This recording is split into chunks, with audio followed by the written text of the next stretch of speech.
Hello. तुम्हाला काय वाटतंय, एकच खोटं 100 वेळा बोललं तर ते खरं होऊन जातं काय? तसं मुळातच नाही आहे, हे सगळ्यांना माहिती आहे. तर हे ब्रँड नेहमी नेहमी असं का बरं करतात? हे ब्रँड ह्या इन्फ्लुएन्सर्सला सांगून किंवा पैसे पे करून हे इन्फ्लुएन्सर्स तुम्हाला दाखवतात की कशाप्रकारे मी हे सिरम लावलं आणि इतक्या ग्रोस, इतक्या भयंकर प्रकारचे तिचे जे ॲक्नेचे स्कार मार्क्स आहेत ते पूर्णपणे गेलेत. चला ठीक आहे, हे त्यांचं काम आहे. पण आपलं काम हे आहे की आपण सतर्क राहायला पाहिजे, आपण सुज्ञ राहायला पाहिजे, आपण नॉलेजेबल राहायला पाहिजे की नेमकं ह्या सिरमनी होते काय. तर 100% गॅरंटी देऊन सांगतो की ह्या सिरमनी मुळातच ॲक्ने स्कार मार्क्स बसत नाही. ॲक्ने स्कार मार्क्सचा अर्थच हा होतो की तुमची स्किन परमनंटली डिफॉर्म झालेली आहे. जी प्लेन स्किन होती ती डिफॉर्म झालेली आहे परमनंटली.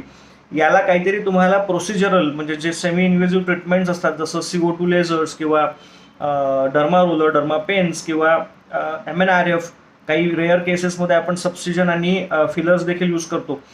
या प्रोसिजर्सनीच हे बसतात किंवा ठीक होतात. ते पूर्णपणे बसत नाही. 70 ते 80% किंवा लेट्स से 50 to 60% पर्यंत त्याचा एक रिकव्हरी रेट असतो.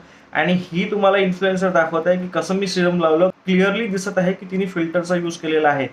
त्याच्यामुळे या प्रॉडक्टच्या मागे लागून आपले स्वतःचे पैसे बर्बाद करू नका. आणि ह्या रीलवर जर तुम्ही पाहाल तर हे बऱ्याचशा कमेंट्स आहेत, नाईस नाईस, ती लिंक पाठवणार आहे, असं काहीतरी आहे हे.